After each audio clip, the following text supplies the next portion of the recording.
Hello दोस्तों, कैसे हो आप। नीट सारथी ऐप पे आपका स्वागत है।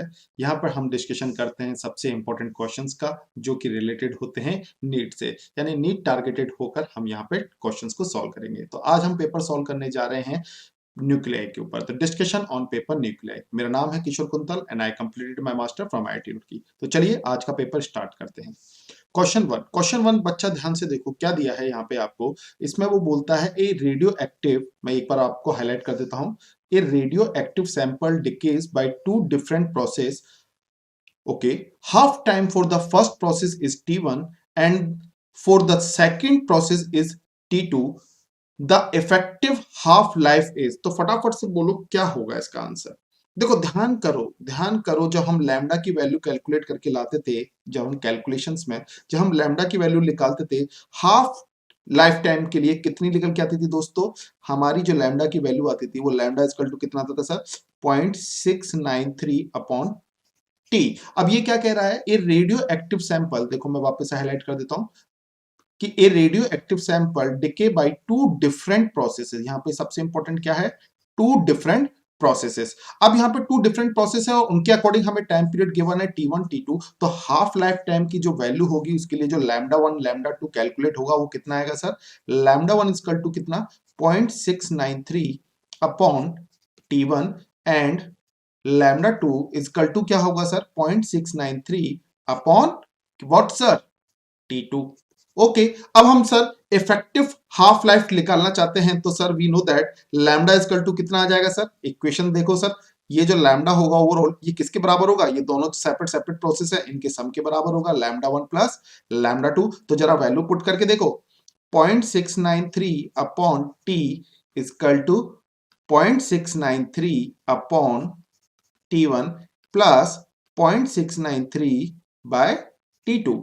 सो यहां पे क्या आ रहा है मेरे दोस्तों, रिलेशन सीधा सा निकल के आ रहा है कि 0.693 दोनों जगह से कॉमन होके कैंसिल आउट हो जाएंगे and the final equation is become, मैं यहां पे लिख देता हूं, 1 upon T equal to what sir, 1 upon T1 plus 1 upon T2। अब तो बता दो मेरे दोस्तों, जो टाइम पीरियड की वैल्यू होगी इफेक्टिव लाइफ टाइम की, वो देखो कितना हो जाएगा, T इक्वल टू कितना आ रहा है मेरे दोस्तों, T इक्वल टू आ रहा है T1 into T2 upon T1 plus T2। कौन सा ऑप्शन है, कौन सा ऑप्शन है, फटाफट से देखो, क्या ये फोर्थ ऑप्शन है, yes. So final answer is what sir, तो आपका आंसर हो जाएगा फोर्थ ऑप्शन। ठीक है, T1 T2 upon T1 plus T2। चलो नेक्स्ट क्वेश्चन पे बढ़ते हैं फटाफट इसी जोश के साथ। यहां पे देखो, ये क्वेश्चन लेने का एक रीजन है, यहां पे डेटा की नॉलेज होना बड़ा इंपॉर्टेंट है। थ्योरी तो बहुत अलग चीज है कि थ्योरी आपको आती कि नहीं आती, यहां पर आपको टॉपिक की नॉलेज होना भी बहुत इंपॉर्टेंट है कि किसी चीज को कैसे मेजरमेंट किया जाएगा। लेट मी चेक, देखो क्या लिखा हुआ है, ध्यान से पढ़ना, यहां पे रीड आउट करो question. The average binding energy per nucleon, okay, binding energy per nucleon in the nucleus of an atom is approximately. अब सर ये डेटा कैसे कैलकुलेट करें, यहां पे ध्यान से देखो आपको क्या दिया जा रहा है मेरे दोस्तों, यहां पे आपको जो डेटा दिया जा रहा है वो थोड़ा सा देखो, एक चीज आपको नोटिस आएगी, 8 8 8 और 8, यानी कि सर वैल्यू में तो चेंज है नहीं। अब आंसर तो आपको पता चल गया कि सर आपका आंसर कितना आना है, 8 है। एवरेज एनर्जी आपकी कितनी निकल के आनी है, 8 आनी है। बट सर यहाँ पे नोटिस करो, तो यहाँ पे सिर्फ और सिर्फ अगर आपको उस बाइंडिंग एनर्जी पर न्यूक्लियन की वैल्यू पता हो कि वो किस में मेजरमेंट होता है, जनरली वो किस वैल्यू में मेजर होती है, तो आपको आंसर समझ में आ जाएगा। क्योंकि यहाँ पे सर न्यूमेरिक वैल्यू तो सबकी कॉमन है, ये इलेक्ट्रॉन वोल्ट में है, मेगा इलेक्ट्रॉन वोल्ट है, किलो इलेक्ट्रॉन वोल्ट है और सर ओनली वोल्ट है। याद करो सर, बाइंडिंग एनर्जी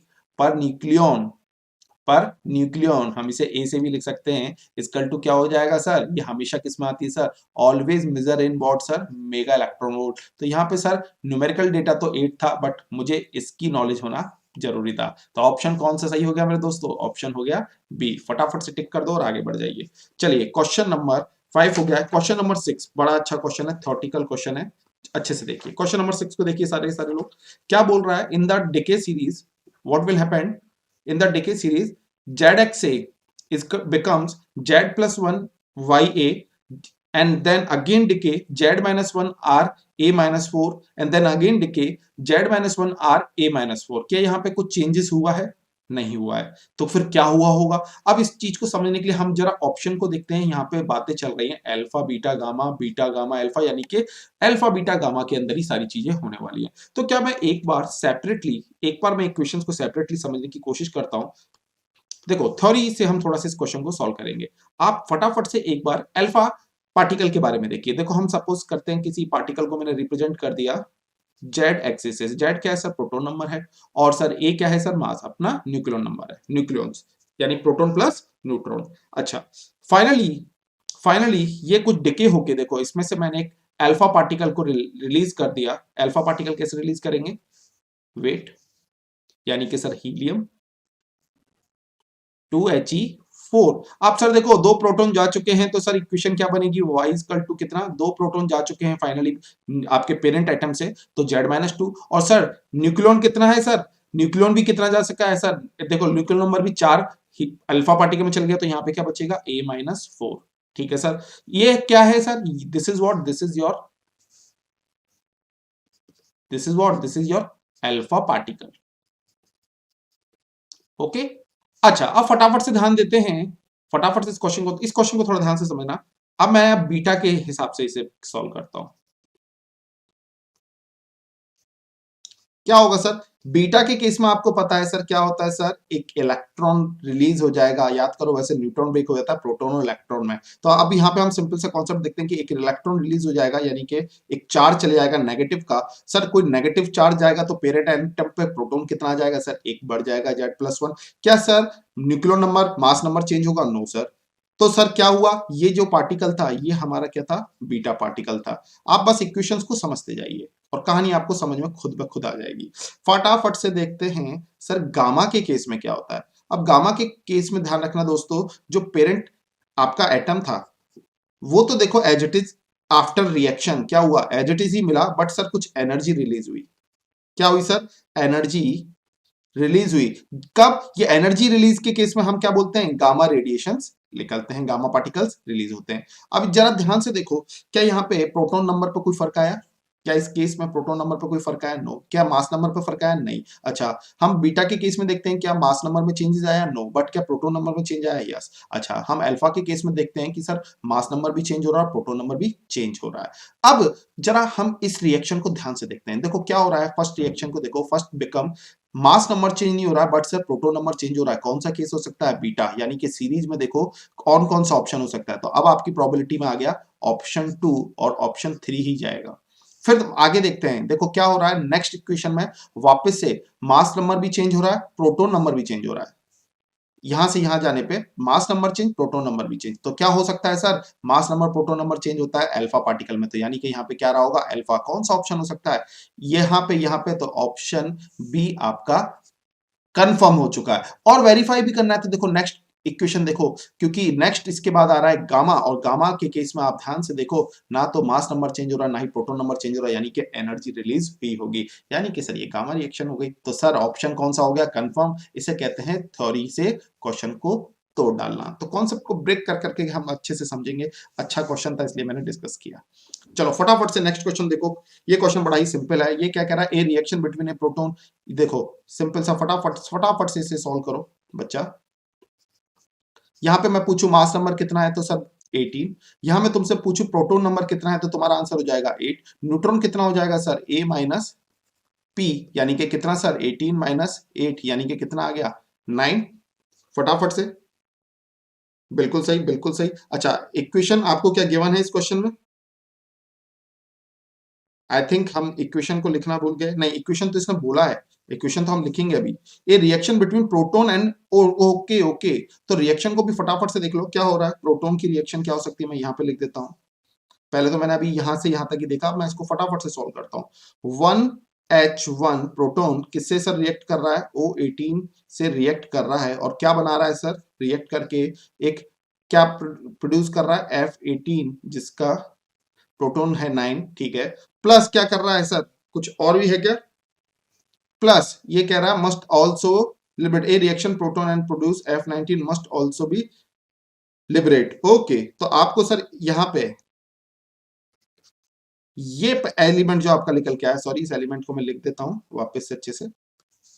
आपको इस एलिमेंट के बारे में कहानी पे कमेंट्स करना है। फटाफट से देखिए, फटाफट से देखिए। अब मुझे अच्छा जेड और ए के नंबर की वैल्यू निकालनी है, तो जरा ऊपर की कैलकुलेशन को मैं एक बार कर देता हूं साफ, क्योंकि वो अभी रिलेट करने की जरूरत ही नहीं पड़ेगी मेरे दोस्तों इस क्वेश्चन में। अब फटाफट से तुम्हें पता है कि सर क्या होगा, सर जब भी रिएक्शन होती है तो सर मासेस नंबर क्या, energy conservation, charge conservation theory लगा दीजिए। हमें पता है सर ये 1 plus 18 should be equal to कितना होना चाहिए, 18 प्लस ए होना चाहिए। कितने आंसर आ रहे हैं, वेरी गुड।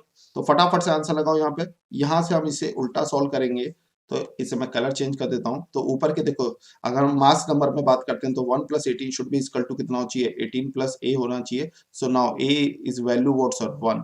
अच्छा, नेक्स्ट फटाफट से देखो प्रोटॉन नंबर के केस में 1 प्लस 8 शुड बी, देखो कहां है 1, 1 plus 8 should be 9 plus Z होना चाहिए, चार्ज कंजर्वेशन थ्योरी।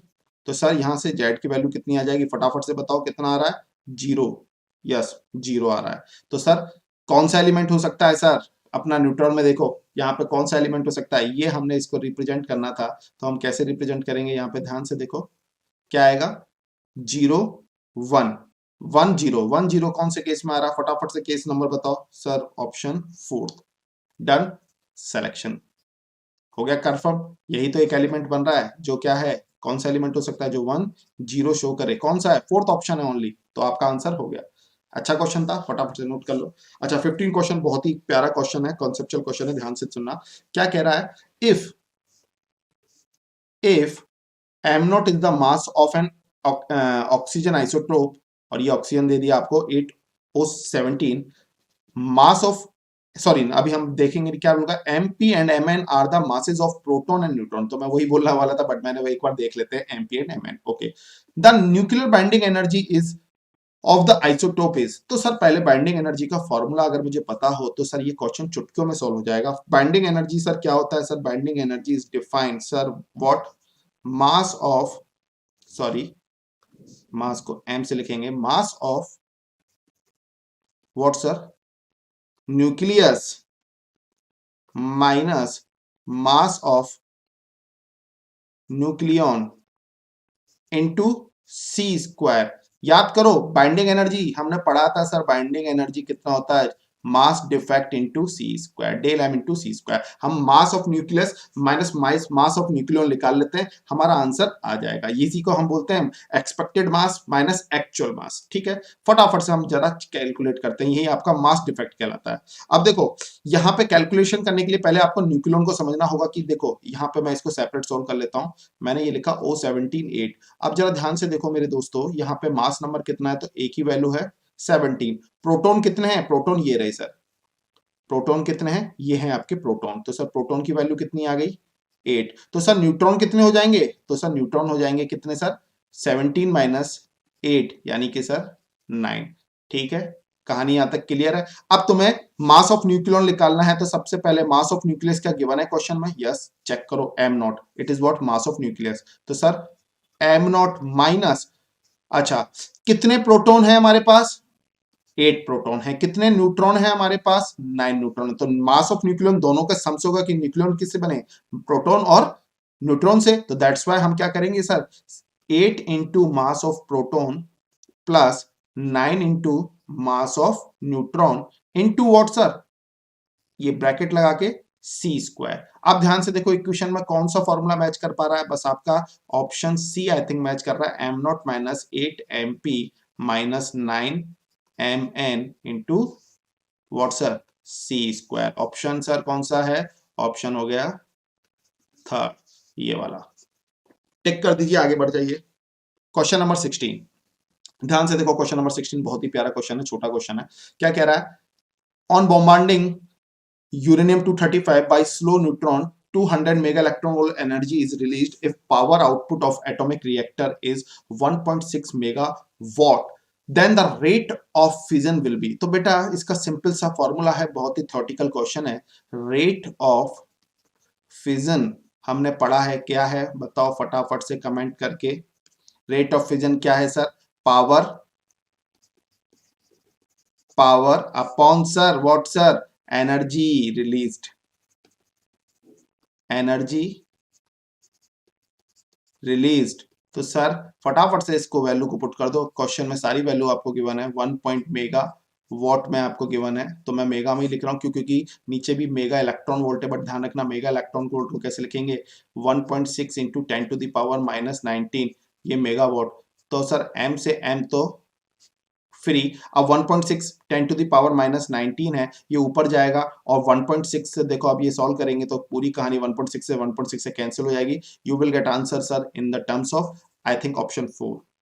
चेक कर लेना बेटा, यही आएगा 10 इंटू 5 इंटू 10⁻16। हमने कॉन्सेप्ट सोल्व करना है, बस हमें जानना था फॉर्मूला हमें अगर पता है तो क्वेश्चन ये चुटकियों में हो जाना था। फटाफट से कमेंट कर दो, चलो फटाफट से। चलो नेक्स्ट क्वेश्चन पे बढ़ते हैं। एमिशन ऑफ बेटा, emission of beta raise, not बेटा, ये बीटा है मेरे दोस्त। चलो, emission of beta raise in A radio active decay result in A daughter element showing क्या होता है। फटाफट से, थ्योरेटिकल क्वेश्चन है, बहुत अच्छा क्वेश्चन है क्योंकि 24 सेम कॉन्सेप्ट पे थे, दैट्स व्हाई एक कॉन्सेप्ट में दो क्वेश्चन सॉल्व हो जाएंगे, इसलिए मैंने ये लिया है। फटाफट से बता दो क्या होगा इसका आंसर। जी हाँ, देखो ऑप्शन पढ़ना स्टार्ट करते हैं। Change in mass but not in charge, change in mass but not in charge. जरा ध्यान से देखो, अभी बीटा के लिए मैंने कहानी कहाँ लिखी थी, यही देखो, ये रहा बीटा की कहानी। यहाँ पे क्या लिखाया था मैंने कि सर जब बीटा के केस में क्या हो रहा है, मास में चेंज नहीं हो रहा बट चार्ज में चेंजेस हो रहा है। देख रहे हो, मास में चेंजेस नहीं हो रहा ए बट चार्ज में चेंजेस हो रहा है। तो जरा फटाफट से अब इस ऑप्शन को पढ़ो, क्या लिखा है इसमें कि change in mass but not in charge, गलत।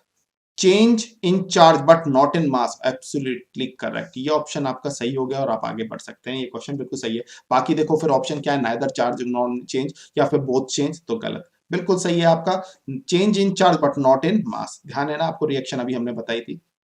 फटाफट से नेक्स्ट क्वेश्चन देखो, इन नेगेटिव बीटा डिके। अब देखो एक्चुअली बीटा डिके में होता क्या है, मैं आपको बता देता हूं वापस से। बीटा डिके में क्या होगा, एक न्यूट्रॉन चेंज होता है सर, डिके होता है in terms of proton plus electron, ठीक है।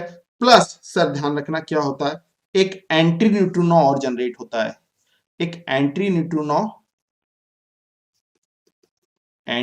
न्यूट्रिनो भी जनरेट होता है, जिसकी स्पेशलिटी क्या होती है कि सर इसका जो चार्ज होता है मेरे दोस्तों वो कितना होता है, 0। और इस पे सर मास कितना होता है, इसका रेस्ट मास जो इसका होता है सर, ये होता है 0। थ्योरेटिकल पोर्शन है, हम जनरल थ्योरी में बहुत अच्छे डिस्कस करते हैं, बट ये हमें पता होना चाहिए। बीटा डिके में क्या होगा, न्यूट्रॉन डिके होता है in terms of proton plus electron and एक एंटी न्यूट्रिनो पार्टिकल। अब ध्यान से देखो कौन सा ऑप्शन है यहाँ पे, इन नेगेटिव बीटा डिके। ऑप्शन 1 जरा हम ध्यान से पढ़ते हैं, क्या लिखा आ रहा है ऑप्शन 1 में, ये कह रहा है कि electrons are emitted by an atom. Okay, आगे से, ये तो थोड़ा सा अजीब सा है, एटम से तो नहीं होते। Electrons which are initially present inside the nucleus are emitted by the nucleus, sorry. Next, electrons formed by neutron decay are emitted by the nucleus. देखो बिल्कुल perfect, electron formed by the neutron decay are emitted by the nucleus. तो ये theory बिल्कुल सही है और option आपका third हो जाएगा सही। तो दोस्तों आज का पेपर का सॉल्यूशन हमारा कंप्लीट हो चुका है। इंपॉर्टेंट क्वेश्चन हम डिस्कस कर चुके हैं। नीट सारथी ऐप को आप अपने दोस्तों के साथ शेयर करिए और यहाँ पे हम नीट से रिलेटेड ही इंपॉर्टेंट क्वेश्चन का डिस्कशन करते हैं। Okay, thank you so much, bye bye.